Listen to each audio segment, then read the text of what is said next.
Narito ang mga pinakamaiinit na balita ngayong tanghali.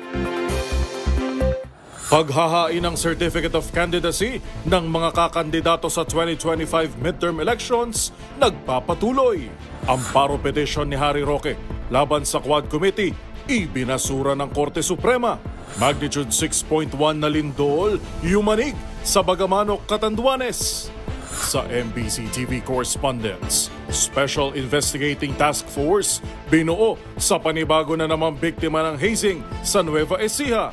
Sa MBC TV Sports, Carlos Yulo binigyang pagkilala ni Japan Ambassador Endo Kazuya. At sa Showbiz Spotted, mga artistang naghain ng kandidatura para sa 2025 elections, kilalanin.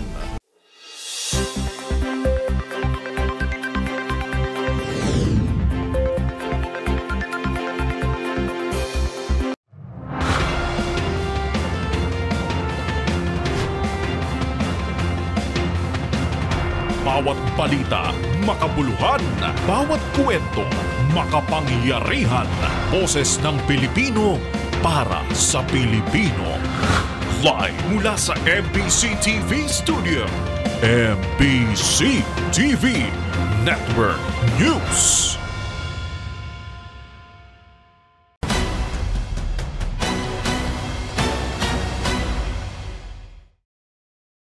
Pilipinas, una sa ating mga balita.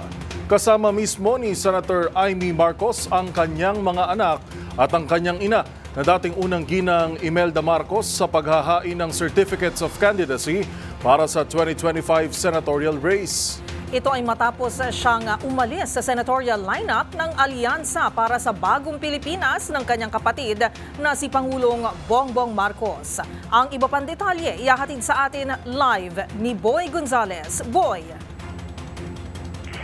Sinalubong na maraming supporters ang paghahain ng Certificate of Candidacy para sa 2025 midterm elections si Senador Amy Marcos sa 10 City sa Manila Hotel. Kasama ng senadora ang kanyang ina na si dating unang ginang Imelda Romualdez Marcos at anak na sina Borgie at Atty. Michael Manotoc. Muling iginit ni Senador Amy na ang pag-alis niya sa alyansa para sa Bagong Pilipinas ay para maiwasang maipit sakaling magkaroon na nagbatuan ng politiko siraan pagsapit ng kampanya. Anya, hindi niya nais na makipagkaalyado dahil hangad niya na makalapit o makausap ang lahat ng sektor. Bukod kay Senador Amy Marcos, naghain na rin ng COC si dating Senate President Tito Soto at si dating Senador Panfilo Ping Lacson. Magugultang tumakbo sa pagkapangulo si Lacson noong 2022 kasama si dating Senate President. Kasama nila Soto at Lacson na naglain ng COC si re-electionist Supremo Senador Lito Lapid. Para sa MBC TV Network News, ito si Boy Gonzales para sa DZRH, una sa Pilipinas, una sa Pilipino.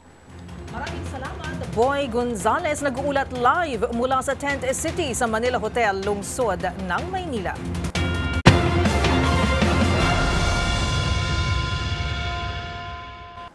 Samantala, naglabas naman ng Temporary Restraining Order o TRO ang Korte Suprema upang matiyak ang patas na sistema ng pangangampanya ngayong paparating na ang halalan.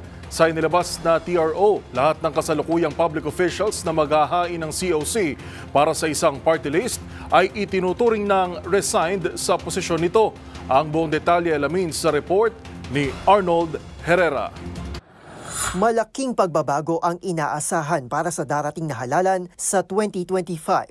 Ito'y matapos maglabas ng Korte Suprema ng Temporary Restraining Order o TRO para baliktarin ang Section 11 ng COMELEC Resolution 11045 na pinapayagang manatili ang incumbent government officials kahit pa sila'y pinangalanan ng party list nominee. Sa bisa ng TRO, lahat ng incumbent public officials na maghahain ng Certificate of Candidacy para sa isang party list ay itinuturing ng resigned mula sa kanyang posisyon. Sa panayam sa DZRH, ipinunto ng petitioner at election lawyer na si Atty. Romulo Macalintal na mahalaga ang TRO na ito para matiyak ang integridad ng halalan mula sa patas na sistema at pangangampanya hanggang sa pagtingin ng mismong mga bumuboto. Yung party list ay juridical personality lamang, may legal personality, pero they are incapable of performing the functions of members of House of Representatives. So sabi ko, in other words, ang gumagalaw dito ay yung pa rin kandidato ng party list.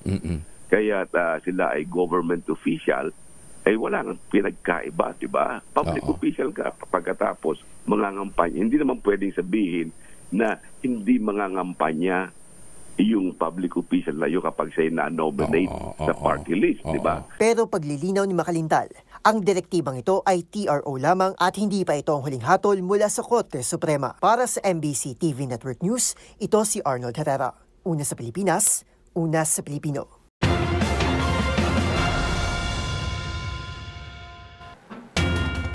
Kasunod naman ng pananalasa ng Bagyong Julian na una nang isinailalim sa state of calamity ang probinsya ng Ilocos Norte. Habang inirekomenda naman sa Batanes ang pagdedeklara na rin nito dahil sa laki ng pinsalang idinudulot ng bagyo. Naritong ulat ni Nicole Lopez Poyawan. Isinailalim sa state of calamity ang probinsya ng Ilocos Norte dahil sa pananalasa ng Bagyong Julian. Ipinasa ng Provincial Board ang isang resolusyon na nagpapalabas ng Quick Response Fund sa mga apektadong residente. Ayon sa Ilocos Norte Government, nagdala ang bagyo ng malalakas na ulan, hangin at matinding pagbaha. Para naman sa Batanes, inanunsyo ni Governor Marilo Caico na inirekomenda ng Provincial Disaster Risk Reduction and Management Council ang magdedeklara ng state of calamity sa Batanes. Sabi ni Caico, ito'y dahil sa iniwang lawak ng pinsala ng Bagyong Julian sa kanilang probinsya. Sa mga litratong ibinahagi ni Caico online, may mga kalsadang hindi pa rin madaanan dahil sa gumuhong lupa. Sabi ng gobernadora, kasalukuyan itong nililinis ng mga tauhan ng Department of Public Works and Highways. Ito si Nicole Lopez Poyawan para sa MBC TV Network News, una sa Pilipinas, una sa Pilipino. Niyanig naman ang malakas na magnitude 6.1 na lindol ang karagatang sakop ng Bagamano, Catanduanes kaninang alas 6:19 ng madaling araw. Ayon sa FIVOX, tectonic ang origin ng lindol na may lalim na 35 kilometro. Naramdaman ng Intensity 4 na pagyanig sa Virac, Catanduanes. Intensity 3 naman sa Garchitorena, Cabusao, Ragay, Gainza, Goa at Lagonoy sa probinsya ng Camarines Sur, habang Palapag, Lawang, Pambuhan, San Roque at Mondragon sa Northern Samar. Naramdaman din po ang Intensity 2 sa 4 na bayan sa Camarines Norte, 13 bayan sa Camarines Sur, 10 bayan sa Northern Samar at Calbayog City sa Samar. Habang Intensity 1 naman sa Bulan at Irosin sa Sorsogon, Lope de Vega at Mapanas sa Northern Samar. Babala ng FIVOX, posible ang aftershocks habang walang inaasahang matinding pinsala matapos ang malakas na lindol.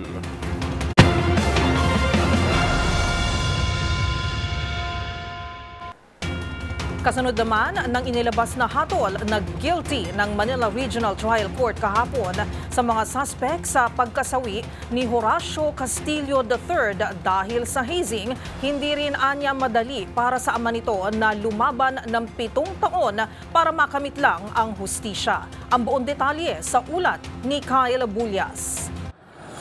Hindi naging madali ang 7 taong pakikipaglaban para makamit ang hustisya sa pagkamatay ni Horacio Asio Castillo III dahil sa hazing. Ito ang isinalaysay ng ama ni Asio na si Horacio Castillo Jr. kaugnay ng inilabas na hatol na guilty kahapon ng Manila Regional Trial Court Branch 11 laban sa 10 miyembro ng Aegis Juris Fraternity.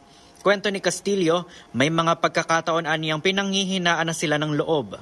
Inabutan din po kami ng yung nangyari itong COVID, yung pandemic po. Mm-hmm.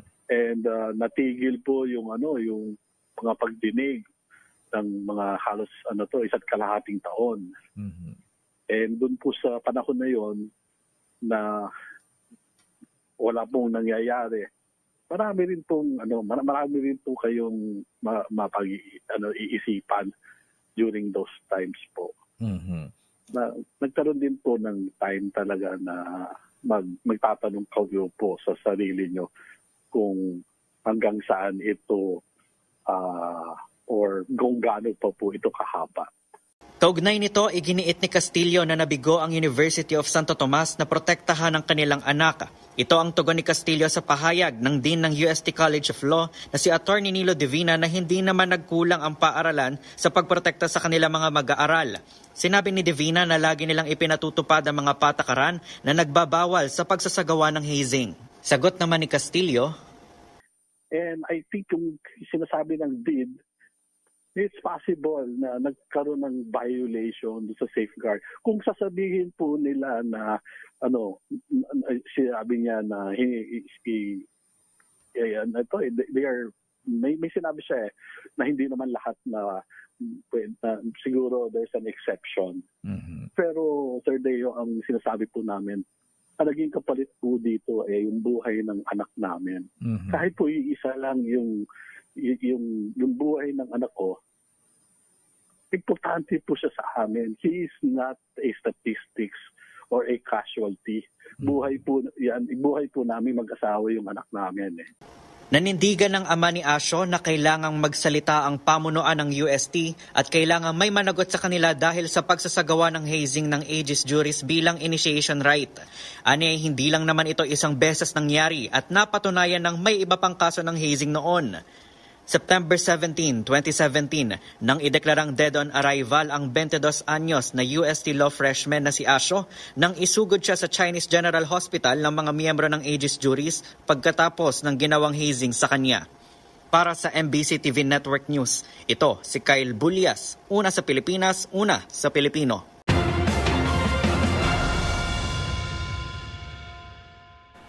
Sa iba pang mga balita, magkakaroon na ng buwis at papatawan na ang mga transaksyon na ginagawa ng mga Pinoy online na mula sa mga non-resident o international providers. Ito'y matapos lagdaan ni Pangulong Bongbong Marcos ang Republic Act 12023 o ang VAT Digital Services Law.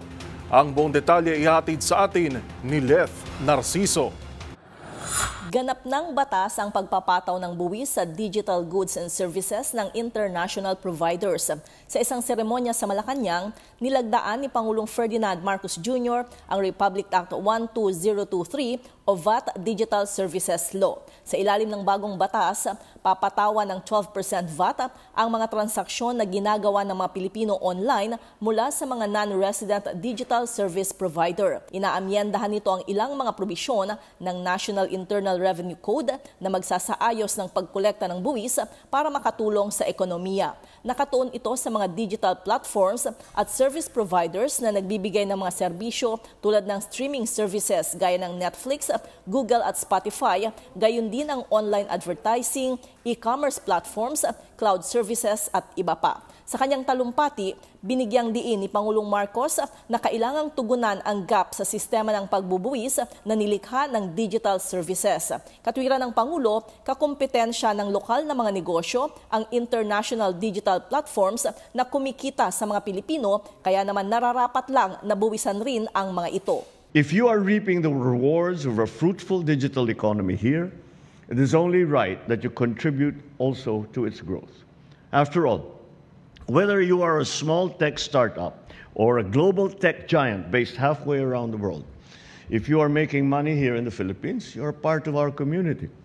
And with that comes a shared responsibility. Tinayang nasa higit 100 bilyong piso ang maibibigay na kita nito sa Pilipinas mula 2024 hanggang 2028. Para sa MBC TV Network News, ito si Leth Narciso, una sa Pilipinas, una sa Pilipino.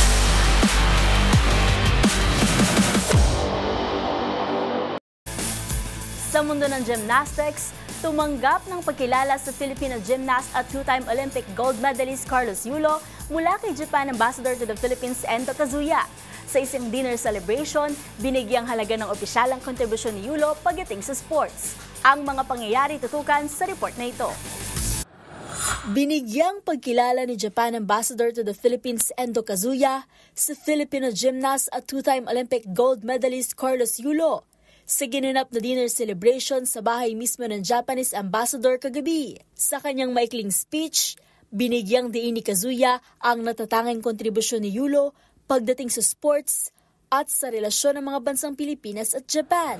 As we warmly welcome the Golden Boy tonight, we pay tribute to Carlos' unwavering resolve and hope his story inspires even more aspiring athletes to excel boldly, even in the face of trials.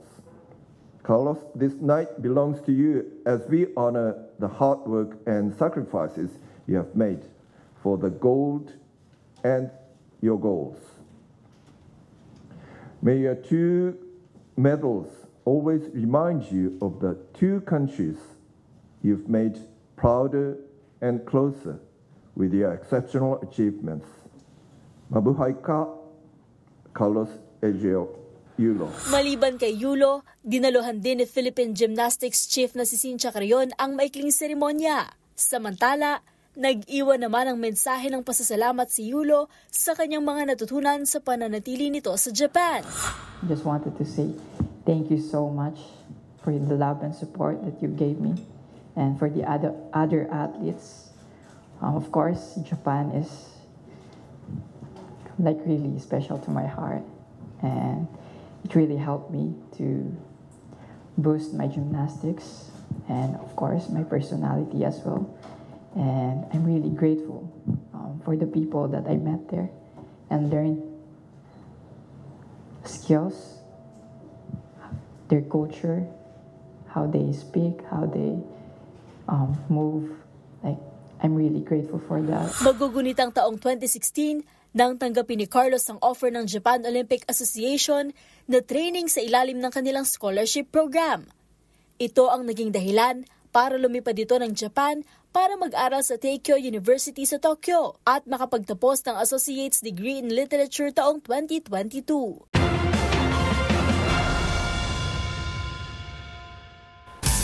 Sa aming pagbabalik, TNT Tropang Giga pasok na sa semifinals matapos lumalahin ng NLEX. Manatiling nakatutok sa MBC TV Network News.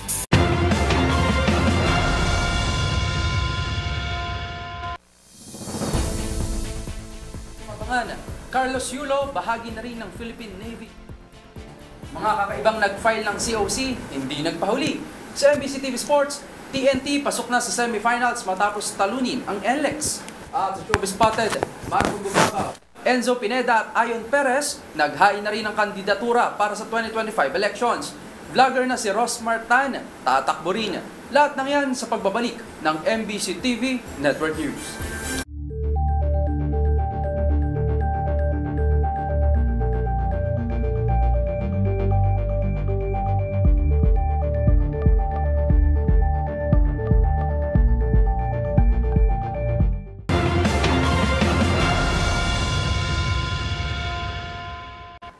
Sa pagpapatuloy ng ating balitaan, ibinasura ng Korte Suprema ang hirit ng anak ni dating presidential spokesperson Attorney Harry Roque na Special Protective Order o writ of amparo sa kanyang ama.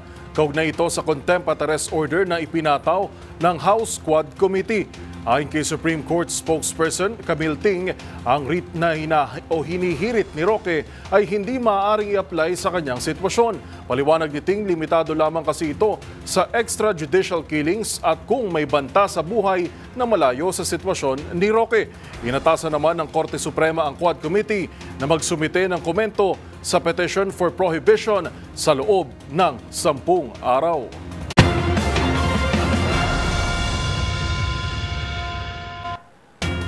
Pagpapakita ng papel ng Kongreso sa pagsusulong ng transparency at accountability. Itong inihayag ng isang mambabatas matapos ibasura ng Korte Suprema ang petisyon o Petition for Writ of Amparo ni Attorney Harry Roque. Narito ang buong detalye sa ulat ni Milky Rigunan.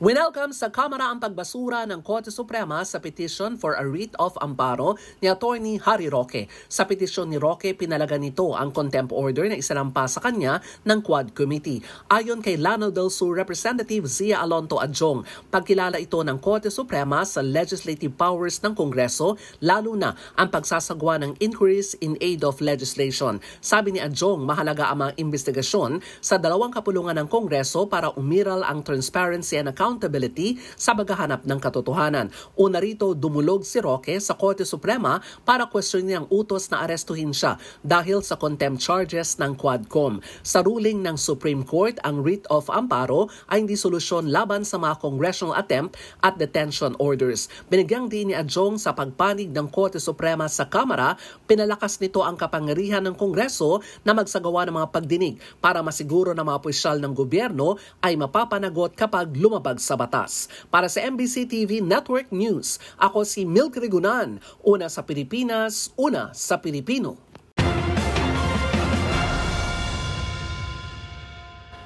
Samantala, nagsilbi naman bilang panalo para sa ordinaryong Pilipino ang pagtatanggal sa single period of confinement policy ng PhilHealth.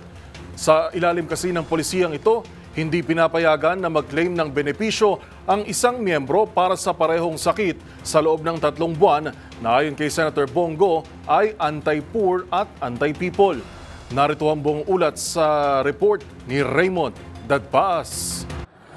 Panalo ng mga ordinaryong Pilipino na nangangailangan ng serbisyong medikal ang pagtanggal na ng PhilHealth sa kanilang single period of confinement policy. Ito ang deklarasyon ni Senador Christopher Bongo bilang chairman ng Senate Committee on Health. Ayon kay Go, karamihan ng mga apektado ng patakaran ay ang mga mahirap nating mga kababayan na may karamdaman. Sa ilalim ng single confinement policy, bawal mag-claim ng benepisyo ang isang miyembro ng PhilHealth sa parehong sakit sa loob ng 3 buwan. Kaya tinawag itong anti-poor at anti-people policy ni Senador Go na sinimulan pang ipatupad ng PhilHealth noong 2013. Napakarami umano nitong reklamong tinatanggap hinggil sa nasabing patakaran. Nakatatlong hearing siya sa Senado bago pumayag ang board ng PhilHealth na tanggalin ang nasabing polisiya. Pinasalamatan ng senador ang mga miyembro ng board ng PhilHealth at pinakinggan ang panawagan para tanggalin na ang single period of confinement policy. Maliban dito ay sinusulong din ni Go ang pagpapababa sa monthly contribution ng mga miyembro mula sa 5% ay baba ito sa 3.5%. Hiwalay pang kahilingan na palawakin pa ng PhilHealth ang mga serbisyo nito sa iba pang karamdaman at taasan ng kanilang case rate. Kaisa si Go sa mga tutol sa pagdilipat ng PhilHealth sa halos 90 billion pesos na unutilized fund nito sa National Treasury. Ito ay sa katwiran na ang pondo para sa kalusugan ay dapat para lang sa kalusugan. Una na itinayag ni Senate President Francis Chis Escudero na posibleng hindi na ibigay ang 72 billion pesos na subsidy na hinihingi ng PhilHealth para sa 2025 dahil umaapaw naman ang 500 billion pesos na kanilang pondo. Para sa MBC TV Network News, ito si Raymond Dadpaas, una sa Pilipinas, una sa Pilipino.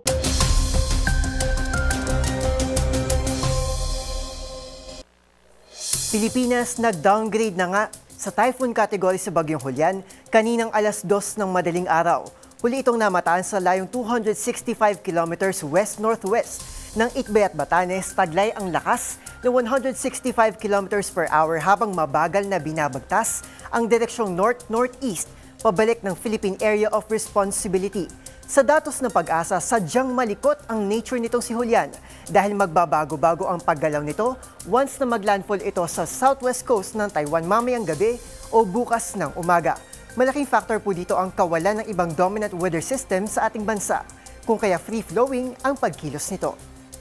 Mula sa puntong iyon, tuluyan na itong lilihis sa direksyong southwestward patungong China. Hindi rin inaalis ng Weather Bureau na posibleng maging low-pressure area na lamang ito ulit sa paglabas nito ng PAR sa Biyernes ng gabi o Sabado ng umaga. Sa ngayon, nakataas pa rin ang Tropical Cyclone Wind Signal number 1 sa Batanes, Babuyan Islands at ilang bahagi ng northern at western sections ng Ilocos Norte, gayon din sa northwest portion ng mainland Cagayan.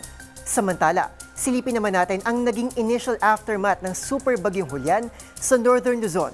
Batay sa 24-hour isohital analysis ng Pag-asa na itala sa Basco, Batanes ang record high na dami ng ulang ibinuhos ni Julian na umabot sa 727.8 mm sa loob lamang po yan ng 24 oras. Sinundan naman ito ng Lawag City, Calayan, Baguio City at Sinait sa Ilocos Sur. Asanin yung babantayan nating maigi ang muling pagbabalik ni Bagyong Julian sa ating Philippine Area of Responsibility. Pero sa ngayon, mag-iingat po tayo palagi. Para sa MBC TV Network News, Ito si Arnold Herrera. Una sa Pilipinas, una sa Pilipino.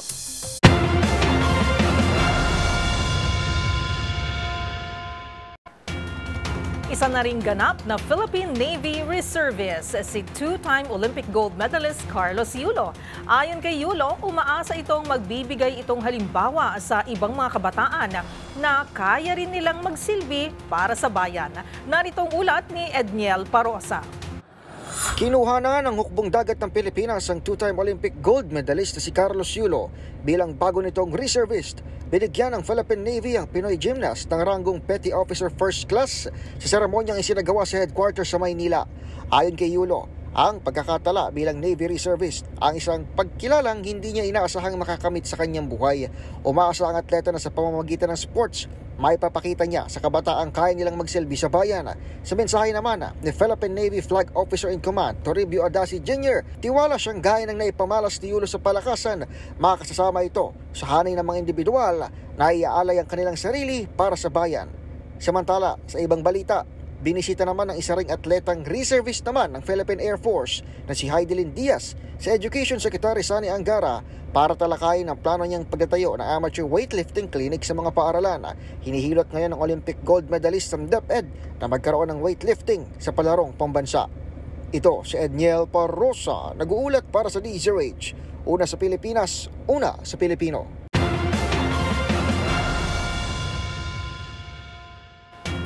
Vlogger, electrician, karpintero, security guard at isang gustong magpakasal kay Senator Amy Marcos. Ilan lang yan sa mga kakaiba at pumukaw sa atensyon ng mga tao sa unang araw ng filing ng Certificates of Candidacy para sa national position. Kilalanin sila sa report ni Tina Nolasco. Isang karpintero, security guard, vlogger at isang nais pakasalan si Senadora Amy Marcos. Ilan lamang ito sa mga pumukaw ng atensyon sa unang araw ng paghahain ng Certificate of Candidacy para sa national position. Kabilang sa mga ito ang vlogger na si Mark Gamboa na nais maging boses ng mga online seller, netizens at freelancers sa Senado. Gusto ko pong i-represent yung pong mga content creators, mga online sellers, mga freelancers. So lahat po ng mga netizens bilang isang vlogger sa Senado. So gusto po nating baguhin yung politika sa Pilipinas. Kasi po sa aking experience bilang vlogger, podcaster, napansin ko po na marami po sa ating kababayan ang napo-frustrate na sa klase ng politika na meron tayo. Kasama rin ang electrician carpenter na si Alexander Encarnacion na ibinida ang kanyang Laser Co Super Fortress Law na ora mismo umanong wawakas sa krimen at korupsyon sa bansa. Sa totoo lang po, may isa po doon, wala po akong makitang magpapawakas sa crimes and corruption. So yung po na-invento po nating Laser Co Super Fortress on 2019,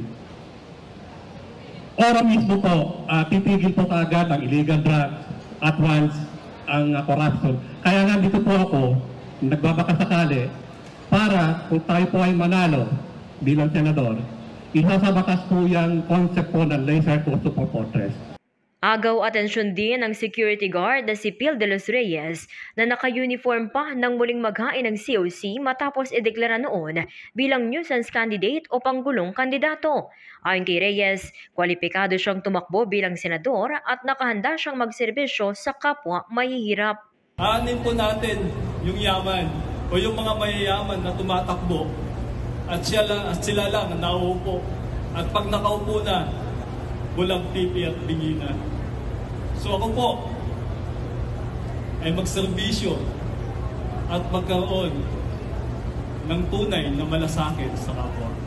Trending naman sa social media si Daniel Magtira nang sabihin kasabay ng kanyang muling paghahain ng COC sa pagkasenador na nais niyang pakasalan si Senadora Amy Marcos. Kay Amy Marcos na lang ako magpapakasal, hindi na kay Chris Aquino kasi si Chris Aquino hindi ko malaman kung nasa ang planeta. Pero bukod pa dito, isusulong din daw ni Magtira ang paglaban sa korupsyon, bribery o panunuhol, taas sahod, sabay awit ng I need you in my life, life is meaningless without you. I will love you until death I will always love you, my love is pure. I'm happy being with you forever. Matatandaang naghain si Magtira ng kandidatura sa pagkapangulo noong 2022 elections at sinabi din dati na siya umano ay boyfriend ng TV host actress na si Chris Aquino.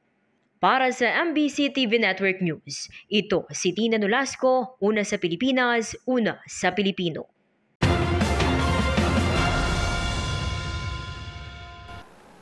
Narito pa ang mga balitang dapat niyong abangan. PBBM pinamamadali na ang application process sa mga energy project. E-system ng DOE, target na maging operational sa taong 2028. Sa MBC TV correspondents, higit 8 milyong halaga ng shabu nasamsam sa buong buwan ng Setyembre sa Bacolod City. Sa experts' opinion, split personality disorder, paano nga ba nangyayari? Alamin. Sa MBC TV Sports, TNT pasok na sa semifinals matapos talunin ang NLEX. At sa Showbiz Spotted, Marco Gumabaw, Enzo Pineda at Ayon Perez naghain ng kandidatura para sa 2025 elections at vlogger na si Rosmar Tan tatakbo rin. Lahat ng yan sa pagbabalik ng MBC TV Network News.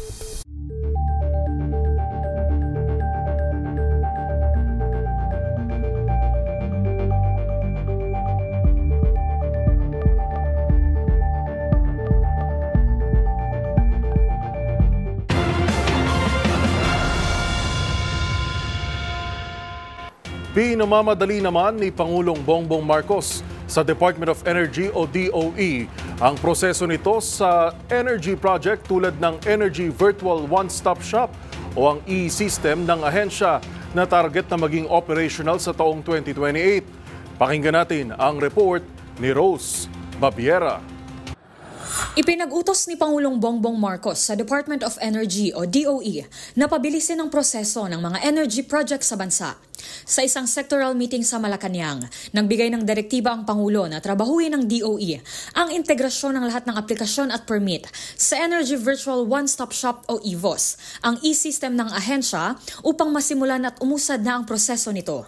Matatandaan na nabanggit na rin ng Pangulo ang parehong direktiba sa kanyang SONA noong Hulyo. Planong i-consolidate sa e-system na ito ng DOE ang lahat ng kaugnay na proseso sa pagpapatupad ng mga proyekto at target ng pamahalaan na ma-integrate ang lahat ng energy-related processes sa EVOS sa June 2028. Inatasan din ng Pangulo ang DOE na paalalahanan ng ibang ahensya sa mga pending nitong proyekto at asikasuhin ang pag-i-issue ng mga permit at clearance. Dahil anya, malaki ang epekto ng delay ng pagre-release ng mga nasabing dokumento sa mga investor na naisa ng mamuhunan at magnegosyo sa bansa.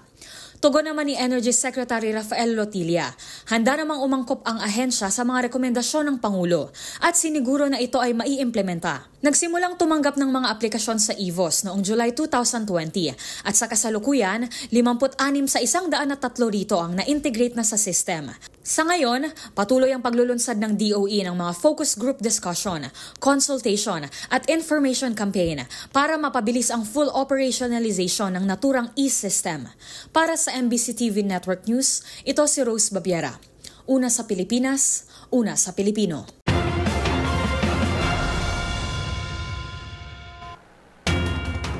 Living wage sa halip na minimum wage. Ito ang isinusulong ng Trabaho Party List at sinabing tututukan nila ang pag-adjust ng provincial rate ng mga sahod ng manggagawa upang sumapat sa kanilang mga pangangailangan. Narito ang buong detalye sa ulat ni Edniel Parosa. Tututukan ng Trabaho Party List ang pag-adjust ng provincial rate ng sahod ng mga manggagawa upang maging sapat para sa kanilang pang-araw-araw na pangangailangan. Ayon kay Attorney Michelle Espiritu, tagapagsalita ng Trabaho Party List, sa halip na minimum wage, dapat ay level ng living wage ang ipagkaloob sa mga manggagawa. Gip ng grupo, nararapat na panukalang ito upang maitaas ang antas ng pamumuhay ng mga Pilipinong manggagawa at kanilang mga pamilya. Subalit mahirap pagkasyahin ang minimum wage sa mga pangangailangan. Gayunpaman, kinikilala ng grupo ang kahalagahan ng balansing usapin sa pasahod kung saan isinasang-alang-alang ang kapakanan hindi lamang ng mga manggagawa kundi pati na rin ng mga employer. Paliwanag ng grupo, hindi naman sa paraang panggigipit ng mga employer ang gagawin upang makamit ng living wage, sa halip ay pagpapalakas ng iba't ibang sektor ng ekonomiya para sama-sama ang pag-unlad ng mga negosyante at manggagawa. Ayon sa Trabaho Party List, equitable o makatarungang dapat ang kasalukuyang sistema kahit magkaiba ang rate ng minimum wage sa bawat rehiyon. Para makamit ito, mahalagang tutukan ngayon ay ang tamang pagset ng minimum wage sa bawat area upang matiyak na ito ay angkop at patas. Para sa MBC TV and Network News, ito si Edniel Parrosa. Una sa Pilipinas, una sa Pilipino.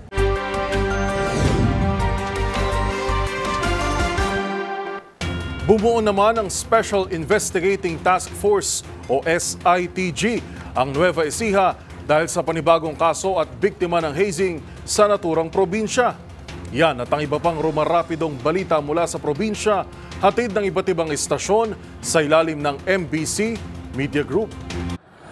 Nagbuo na ng Special Investigation Task Group ang PNP para sa tututok at mag-iimbestiga sa likod ng isa na namang biktima nga ng hazing sa bahagi naman ng Nueva Ecija.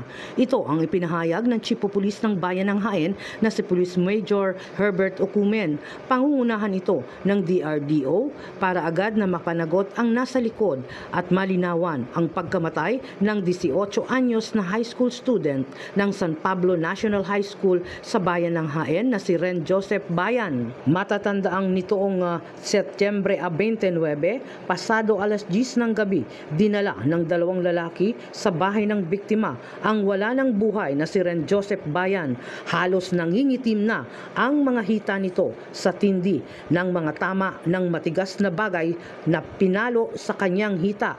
Mabilis ding umalis ang dalawang lalaking nakilala dahil kabarangay din lamang nila ang pinaniniwalaang kabilang sa naturang fraternity at naroon na mangyari ang initiation rites noong gabi. Batay sa kwento ni Jenny Pangilinan, tiyahin ng biktima, nagpaalam ang kanyang pamangkin na magtutungo at dadalo sa initiation rites sa bahagi naman ng bayan ng San Leonardo. Sa ngayon, isa pa lamang ang hawak ng SITG na nagbigay ng kanyang testimonya. Ito ang isa sa mga pinahirapan din noon sa ilalim ng initiation rites ng gabi nang mangyaring hindi na nakayanan ng biktima ang nangyari sa kanya. Kaya't may pakiusap ang mga otoridad na makipag-cooperate na ang mga kasamahan pa nito na Tau Gamma Pi Fraternity. Nangangalap na rin sila ng iba pang mga testigo o witnesses para sa mas malalim na investigasyon. Hustisya naman ang panawagan ng kaanak ng biktima. Narito ang naging pahayag ni Renato Bayan, ang ama ng biktima. Parang ginawa lang nilang abo yung anak ko Masakit naman po bilang isang magulang, napakasakit po sa akin nun. Para sa MBC TV Network News, ito si RH25 Grace Vera Sansano. Una sa Pilipinas, una sa Pilipino. Nakonfiska ng kapulisan ng Bacolod City Police Office o BCPO ang umunoy shabu na umabot sa 8,129,000 ng umunoy suspected shabu sa buwan ng Setyembre nitong taon. Ayon kay BCPO Director Police Colonel Juresti Coronica, naresto ang 60 katao at nakuha ang mahigit 1,000 grams ng umano'y shabu. Dagdag pa ni Coronica, 7 sa mga most wanted person ang naaresto, habang sa illegal gambling naman naaresto ang 43 katao at nakuha ang 6,600 pesos na bit money. 4 naman na mga persona ang naresto at nakuha ang 18 mga baril at 3 mga explosives. Para sa MBC TV Network News, ito si Rex Cantong, una sa Pilipinas, una sa Pilipino.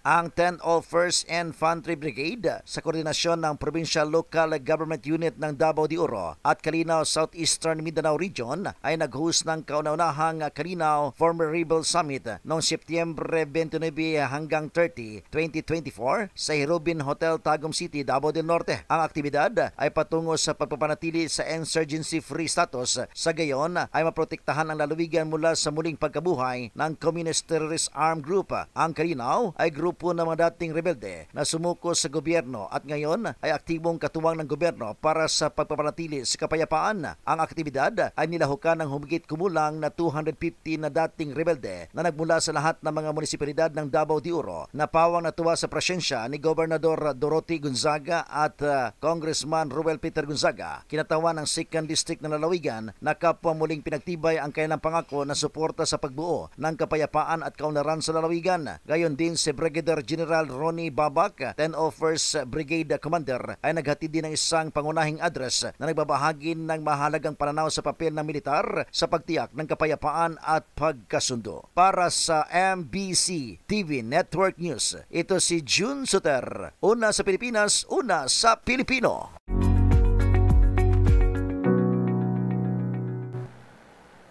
Ang split personality ay konsepto na karaniwan ay nakikita lang natin sa mga pelikula. Pero nangyayari rin pala ito sa totoong buhay. Marahil iniisip ng iba na gawa-gawa lang ang kondisyong ito dahil sino ba naman ang hindi mapapailing kapag nalaman mo na may 2, 3 o higit pang tao at pagkatao sa loob ng iisang katawan. Ang paliwanag sa likod ng coping mechanism na ito tutukan sa experts' opinion report na ito. Marami na ang sumubok na itampok ang iba't ibang uri ng mental health illness sa mga pelikula at telenovela. Pero dahil sa komplikadong konsepto nito, malaking hamon pa rin ang gawin ito. At isa nga riyan ang Dissociative Identity Disorder o DID o mas kilala sa tawag na split personality. Ang DID ay isang mental health condition kung saan mayroong 2 o higit pang magkakaibang personalities o alters ang isang tao sa magkakaibang oras. Isang uri nito ang tinatawag na possession DID kung saan mistulak ang sinaniban dahil halatang halata ang pagpapalit ng personality. Bawat alter ay may sariling pagkatao, pag-iisip at alaala kung kaya nagkakaroon ng memory gap ang pasyente sa tuwing magpapalit ito ng personality. Pwede rin itong magkaroon ng gender identity na iba sa orihinal na persona. Halimbawa, kahit ikaw ay lalaki, ay posible na isa sa mga maging alter mo ay babae. Ayon sa Cleveland Clinic, nagsisilbing coping mechanism ng tao ang paglabas ng iba't ibang alter mula sa matinding stress at trauma, dulot ng physical at sexual abuse, neglect at digmaan. Ilan sa mga sintomas na dapat ding bantayan ay ang pagkakaroon ng anxiety, delusions, depression at memory gaps. Pagtitiyak naman ng mga doktor na ma-manage ang DID sa tulong ng medications at psychotherapy kung saan susubukang emerge ang magkakaibang alters sa isang persona.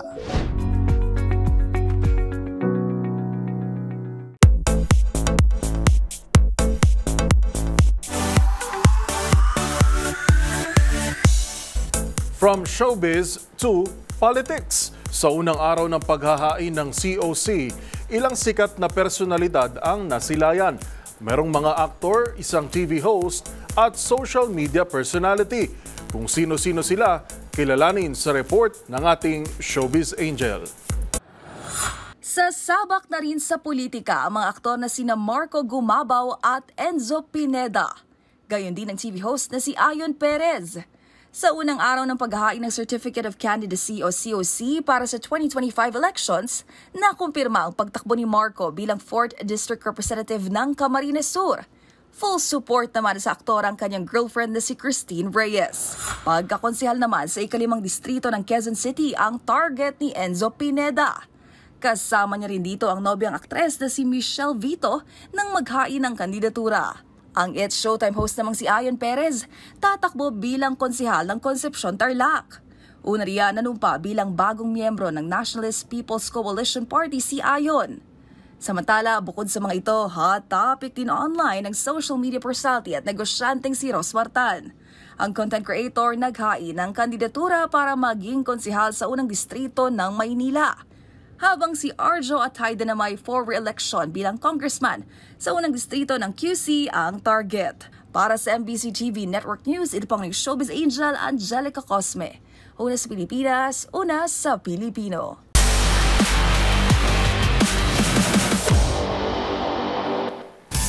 Sa mundo ng basketball, pasok na rin sa semifinals ng PBA Season 49 Governors Cup ang TNT Tropang Giga. Yan ay matapos nilang talunin ng NLEX Road Warriors sa panguna ng import na si Ronde Hollis Jefferson. Ang naging laro tutukan sa report na ito. Pasok na sa semifinals ng PBA Season 49 Governors Cup ang TNT Tropang Giga. Yan ay matapos nitong talunin ng NLEX Road Warriors sa Game 4 ng quarterfinals with 125-96 final score kagabi. Isang explosive 35 points, 11 rebounds, 3 assists and 1 steal ang pinakawalan ng TNT import na si Ronde Hollis Jefferson. Team effort naman ang ipinakita ng Tropang Giga dahil hindi rin nagpauli sa scoring si Reynam Batak with 19 points, 3 rebounds and 1 assist. Habang pareho namang nakapagtala si Calvin Oftana at Glenn Kubuntin ng 11 markers. Our discussion in the quarterfinals is in the offense to take good shots. As long as we take good shots, that means we're shooting, we're not turning the ball over. And the more good shots we take, the more chances we are of making them. And I think that's what happened in the quarterfinals. I think the last 2 games, we started hitting some shots. That really goes a long way towards helping you win the ball game. So today was I was a little out of it, but you got to give credit to my teammates, coaches. We all believe, we got wonderful guys that can make shots, that can make plays. And they played their part extremely well throughout this series, and they stepped up big. So. Sa ngayon, nakaabang na lang ang TNT sa resulta ng quarterfinals do-or-die match sa pagitan ng Magnolia at Trainers Shine sa Sabado para malaman kung sino ang makakatapat nila sa best of 7 semifinals.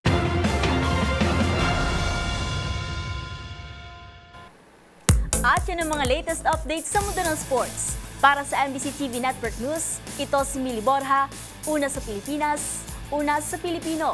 Balik sa inyo, Ms. Karen Newell. Maraming salamat, Matchpoint Millie. At iyan ng mga nakalap naming balita ngayong araw ng Miyerkules.